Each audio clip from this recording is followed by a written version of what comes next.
இந்த மாதிரியான ரீசன்ஸ்னால உங்களால் ஒரு ரெகுலர் கமிட்மெண்ட் எடுக்க முடியாது அப்படிங்கிறதுனால நீங்கள் எஸ்ஐபியை ஸ்டார்ட் பண்ணாமல் இருந்தீங்கன்னா யூ ஆர் நாட் அலோன். உங்களை மாதிரி நிறைய பேர் இருக்காங்க. ஸோ உங்களோட இன்கம் கேஷ் ஃப்ளோஸ் எப்படி இருக்குங்கிறத பார்த்துட்டு எந்த குவார்ட்டரில் வந்து உங்களுக்கு டெபிட் இருந்தால் பெட்டராக இருக்குமோ அதுக்கேற்ற மாதிரி உங்களோட எஸ்ஐபியை வந்து நீங்கள் அந்த மேண்டேட்டை ஃபுல்ஃபில் பண்ணிவிட்டு நீங்கள் உங்களோட எஸ்ஐபியை ஸ்டார்ட் பண்ணி பாருங்கள். இந்த எமர்ஜென்சி ஃபண்ட்ஸ் இல்லைன்னா என்ன பண்ணுவோம்னா டக்குன்னு இந்த எஸ்ஐபியை நம்ம ஸ்டாப் பண்ணுவோம், பாஸ் பண்ணுவோம், ஒரு 2 மாதத்துக்கு 3 மாதத்துக்கு ஸ்டாப் பண்ணுவோம், அப்புறம் இன்ட்ரெஸ்ட்டை லூஸ் பண்ணுவோம். இதுக்கு நீங்கள் என்ன பண்ணணும்னா இயருக்கு நான் எவ்வளோ எஸ்ஐபி பண்ணோம், இயருக்கு நான் எவ்வளோ சேவ் பண்ணுங்கிறத நீங்கள்.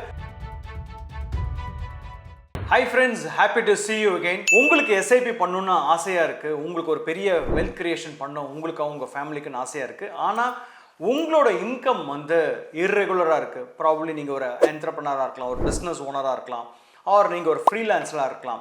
இந்த மாதிரியான ரீசன்ஸ்னால உங்களால் ஒரு ரெகுலர் கமிட்மெண்ட் எடுக்க முடியாது அப்படிங்கிறதுனால நீங்கள் எஸ்ஐபியை ஸ்டார்ட் பண்ணாமல் இருந்தீங்கன்னா யூ ஆர் நாட் அலோன். உங்களை மாதிரி நிறைய பேர் இருக்காங்க. நாங்கள் நிறைய பேருக்கு சொல்யூஷன்ஸ் கொடுத்துருக்கோம்.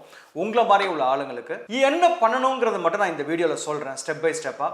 நீங்கள் இந்த வீடியோ கடைசி வரைக்கும் பாருங்கள். உங்களாலையும் ரெகுலராக சேவ் பண்ண முடியும், உங்களாலையும் பெரிய கார்பஸ் பில்ட் பண்ண முடியுங்க. With that note, this is Mahesh from Future Wealth Investments. உங்களுக்கு இன்வெஸ்ட்மெண்ட்ஸ் ரிலேட்டடாக ஏதாவது சந்தேகமோ இல்லை உங்களுக்கு பர்சனல் ஃபினான்ஸ் ரிலேட்டடாக ஏதாவது ஒரு கைடன்ஸ் தேவைப்படுதுன்னா please feel free to contact us in this number. We are happy to help you out.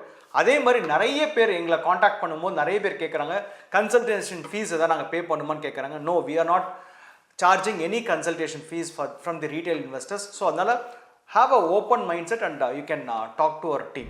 எங்களை பார்க்க வர நிறைய இன்வெஸ்டர்ஸ் கன்சல்டேஷன் வரும்போது, particularly business people are freelancers வந்து எங்ககிட்ட பேச வரும்போது அவங்களோட ஒரு கன்சர்னாகவே என்ன இருக்கும்னு பார்த்தீங்கன்னா, சார் எங்களுக்கு வந்து ரெகுலர் இன்ஃப்ளோ ஆஃப் இன்கம் இருக்காது. லைக் எம்ப்ளாயி செக்மெண்ட்டாக இருக்க மாதிரி எங்களுக்கு மாதம் 1ஆம் தேதி ஆனால் ஒரு 70,000 1 லட்சமோ எங்களுக்கு இன்கம் வருங்கிற மாதிரி அந்த இன்கம் ஸ்ட்ரீம் எங்களுக்கு தெரியாது. எங்களோட இன்கம் பயங்கர வாலட்டைலாக இருக்கும். அப்படி இருந்ததுன்னா நாங்களாம் எப்படி எஸ்ஐபியில் பண்ணணும்னு சொல்லி நிறைய இன்வெஸ்டர்ஸ் எங்களை கேட்டது உண்டு. நான் என்ன என்னோட இன்வெஸ்டர்ஸ் ஆர் எனக்கு கன்சல்டேஷன் பண்ண வரும்போது நான் என்ன கைடன்ஸ் கொடுப்பனோ அந்த கைடன்ஸை நான் இந்த வீடியோவில் உங்களுக்கு நான் 1 by 1 சொல்கிறேன். Don't worry. நீ உங்களோட இன்கம் இர்ரெகுலராக இருந்தால் கூட you will be able to create an immense wealth through SIP. Suggestion number 1, consider SIP with flexibility. நீங்கள் வந்து மாதம் எஸ்ஐபி போகாமல் you can opt for a quarterly SIP or an half yearly SIP or an yearly SIP. எஸ்ஐபினாலே monthly தாங்கிறது அவசியமே இல்லைங்க. Monthly தான் பண்ணுங்கிற அவசியம் இல்லை. SIP could be done through quarterly, half yearly, annual. என்னை பொறுத்த வரைக்கும் என்னோட பர்சனல் சஜஷன் என்னவா இருக்கும்னா, நீங்கள் வந்து இயர்லி போகிறத விட நீங்கள் குவார்ட்டர்லி ஆர் half yearly போங்க. half yearly அண்ட் குவார்ட்டர்லிக்கு பதிலாக குவார்ட்டர்லி இஸ் பெட்டர். ஏன் அப்படி சொல்கிறேன்னா, குவார்ட்டர்லி நீங்கள் பண்ணும்போது உங்களுக்கு ஒரு 4 ஆவரேஜ் கிடைக்கும் அந்த இயர் முடியறதுக்குள்ள. எஸ்ஐபியோட அப்ஜெக்டிவே லா ஆஃப் ஆவரேஜஸ் தானே. அப்போ நீங்கள் டிஃப்ரெண்ட் லெவலில் 4 குவார்ட்டரில் வந்து நீங்கள் வந்து மார்க்கெட்டை கேட்ச் பண்ண முடியும். So you'll be able to buy more number of units. So உங்களோட இன்கம் கேஷ் ஃப்ளோஸ் எப்படி இருக்குங்கிறத பார்த்துட்டு எந்த குவார்ட்டரில் வந்து உங்களுக்கு டெபிட் இருந்தால் பெட்டராக இருக்குமோ அதுக்கேற்ற மாதிரி உங்களோட எஸ்ஐபியை வந்து நீங்கள் அந்த மேண்டேட்டை ஃபுல்ஃபில் பண்ணிவிட்டு நீங்கள் உங்களோட எஸ்ஐபியை ஸ்டார்ட் பண்ணி பாருங்கள். It will run smoothly. இது என்னோட first suggestion. Suggestion number 2, automate your investment process. என்ன நீங்கள் பண்ணணும்னா, உங்களோட கரண்ட் அக்கௌண்ட் ஆர் நீங்கள் ரெகுலராக செலவு பண்ணிட்டு இருப்பீங்க இல்லையா, அந்த அக்கௌண்ட்லேருந்து எஸ்ஐபி நீங்கள் வந்து லிங்க் பண்ணாதீங்க. have a separate account for SIP. நீங்கள் இந்த மந்த் செலவெல்லாம் முடிச்சதுக்கு அப்புறமா உங்களோட அஃபிஷியலாக நடக்கக்கூடிய செலவு, உங்களோட ரெக்கரிங் எக்ஸ்பென்சஸ், ஃபிக்ஸட் எக்ஸ்பென்சஸ்லாம் முடிச்சதுக்கு அப்புறமா என்ன பேலன்ஸ் அமௌண்ட் இருக்கோ அதை எடுத்து அந்த எஸ்ஐபிக்காக நீங்கள் ஒரு அக்கௌண்ட் வச்சிருக்கீங்களா, பேங்க் அக்கௌண்ட், அதுக்கு நீங்கள் ட்ரான்ஸ்ஃபர் பண்ணிக்கிட்டே வாங்க. ஸோ தட் உங்களோட எஸ்ஐபி வந்து ஸ்டாப் ஆகாமல் போகிறதுக்கு இது வந்து ஹெல்ப் பண்ணும். நீங்கள் உங்களோட கரண்ட் அக்கௌண்ட்லையோ இல்லை உங்களோட ப்ரைமரி அக்கௌண்ட்லையோ நீங்கள் எஸ்ஐபியை நீங்கள் வைக்கும் போது chances are very high that it may get bounced or SIP வந்து போகாம ஆகலாம். அதுக்கு நீங்க இந்த மாதிரி ட்ரை பண்ணீங்க, தனியா ஒரு அக்கவுண்ட் வச்சுட்டு இந்த மாசத்துல உங்களோட செலவெல்லாம் முடிச்சதுக்கு அப்புறம் என்ன பேலன்ஸ் அமௌண்ட் இருக்கோ அதை நீங்க ட்ரான்ஸ்ஃபர் பண்ணிட்டு அதுல வந்து நீங்க சேர்த்துக்கிட்டே வந்தீங்கன்னா எஸ்ஐபி வந்து அதுல போய்கிட்டே இருக்குன்னு வச்சுக்கோங்களேன். அந்த பேலன்ஸ் அமௌண்ட் நீங்க ஷிஃப்ட் பண்ணும்போது it will create some kind of corpus so that உங்களோட அந்த எஸ்ஐபி வந்து ஸ்டாப் ஆகாம போயிட்டே இருக்குங்க. இது வந்து என்னோட second suggestion. Suggestion number 3, prioritize your emergency funds. இந்த எமர்ஜென்சி ஃபண்ட்ஸ் இல்லாதது தான் நிறைய பேருக்கு பெரிய சேலஞ்சாகவே இருக்கு. எஸ்ஐபி வந்து லாங் டேர்மில் கொண்டு போகாமல் இருக்கிறதுக்கு பார்த்தீங்கன்னா நீங்கள் அட்லீஸ்ட் உங்களோட மந்த்லி எக்ஸ்பென்சஸ் என்னவோ அதுக்கு 6 months ஆகுது உங்களோட எமர்ஜென்சி ஃபண்ட்ஸை வச்சுக்கிட்டு நீங்கள் ஸ்டார்ட் பண்ணீங்கன்னா உங்களோட எஸ்ஐபி ஜேர்னியை ரொம்ப பியூட்டிஃபுல்லாக போகும், சீம்லெஸ்ஸாக போகுங்க. நீங்கள் இந்த எமர்ஜென்சி ஃபண்ட்ஸ் இல்லைன்னா என்ன பண்ணுவோம்னா டக்குன்னு இந்த எஸ்ஐபியை நம்ம ஸ்டாப் பண்ணுவோம், பாஸ் பண்ணுவோம், ஒரு 2 மாதத்துக்கு 3 மாதத்துக்கு ஸ்டாப் பண்ணுவோம், அப்புறம் இன்ட்ரெஸ்ட்டை லூஸ் பண்ணுவோம். திருப்பி நம்ம வந்து எஸ்ஐபி பண்ண முடியாமல் போகிறதுக்கு one of the main reason பார்த்தீங்கன்னா எமர்ஜென்சி ஃபண்ட்ஸ் தான். ஸோ அதனால் மேக் ஷோர் தட் உங்களோட மந்த்லி எக்ஸ்பென்சஸ் இன்டூ 6 மந்த்ஸுக்கு எமர்ஜென்சி ஃபண்ட்ஸை நீங்கள் கிரியேட் பண்ணி வச்சிருங்க. அப்போ நீங்கள் இதை ட்ரை பண்ணீங்கன்னா இந்த எஸ்ஐபி வந்து உங்களுக்கு ஸ்மூத்தாக ஹேசல் ஃப்ரீயாக போகுங்க. இது வந்து என்னோட 3rd suggestion.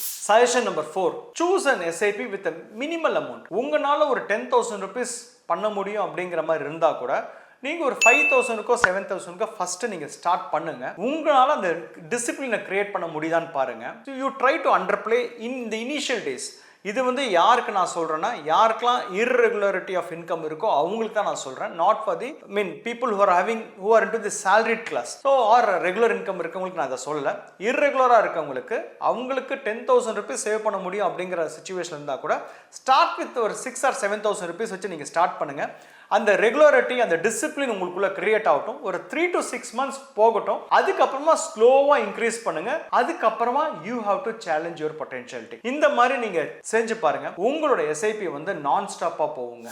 Suggestion number 5, utilise SIPs with top ups. எப்பெல்லாம் உங்களுக்கு வந்து ஒரு லம்சம் முடியுமோ, ஏதாவது ஒரு ப்ராஜெக்ட் முடிஞ்சிருக்கு, உங்களுக்கு ஒரு பெரிய அமௌண்ட் உள்ள வந்திருக்கு, ஒரு 3 months ஒன்ஸ் உங்களுக்கு ஒரு பே அவுட் சைக்கிள்ஸ் மாதிரி ரன் ஆகிட்டு இருக்கு உங்கள் பிஸ்னஸில் அப்படின்னா, அப்போல்லாம் எஸ்ஐபி பாட்டுக்கு அந்த மினிமல் அமௌண்ட் போட்டு ஒரு 6,000, 8,000, 10,000 உங்களால் எவ்வளோ உங்களுக்கு பண்ண முடியுமோ அந்த 70-80% வரைக்கும் நீங்கள் பண்ணுங்க. பாக்கி உள்ள அந்த 20% கேப்பை வந்து லம்சமாக போட்டு அதை வந்து நீங்கள் அந்த கேப்பை ஃபுல்ஃபில் பண்ண முடியுமான்னு பாருங்கள். உங்களுக்கு கொஞ்சம் ஹெவி கேஷ் ஃப்ளோஸ் வரும்போது try to do the top up. இதுக்கு நீங்கள் என்ன பண்ணணும்னா, இயருக்கு நான் எவ்வளோ எஸ்ஐபி பண்ணோம், ஆர் இயருக்கு நான் எவ்வளோ சேவ் பண்ணுங்கிறத நீங்கள் பிளான் பண்ணிக்கோங்க. உங்களோட ஆனுவல் இன்கம்லேருந்து ஒரு 25%, 30%, what ever you are feeling comfortable, அந்த அமௌண்ட்டை வச்சு நீங்கள் ஸ்டார்ட் பண்ணிக்கோங்க.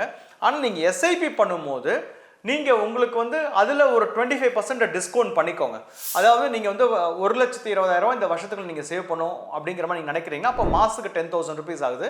ஆனால் நீங்கள் ஸ்டார்ட் பண்ணுறது பார்த்தீங்கன்னா ஒரு 7,000 rupeesக்கோ 7,500க்கோ ஸ்டார்ட் பண்ணிக்கோங்க. ஒரு குவார்ட்டரில் உங்களால் அந்த 2,500 into 3 months 7,500 rupees top up பண்ண முடியும் அப்படின்னா, அந்த 7,500 10,000 என்ன உங்ககிட்ட ரெசிடியூவல் மணி இருக்கோ அந்த லம்சம் வரும்போது அந்த மணியை போட்டு டாப் அப் பண்ணி நீங்கள் நினச்ச அந்த இயருக்கு பிளான் பண்ண கோலை ஃபினிஷ் பண்ணுற மாதிரி பண்ணி பாருங்கள். ஸோ இந்த 5 விதமாக நீங்கள் பிளான் பண்ணும்போது டெஃபினட்டாக நீங்களும் ஒரு எஸ்ஐபி வந்து ரெகுலராக இன்வெஸ்ட்மெண்ட் பண்ணிவிட்டு உங்களாலையும் ஒரு பெரிய கார்பஸ் க்ரியேட் பண்ண முடியுங்கிற நம்பிக்கை உங்களுக்கு க்ரியேட் ஆகிருக்கும் நான் நினைக்கிறேன்.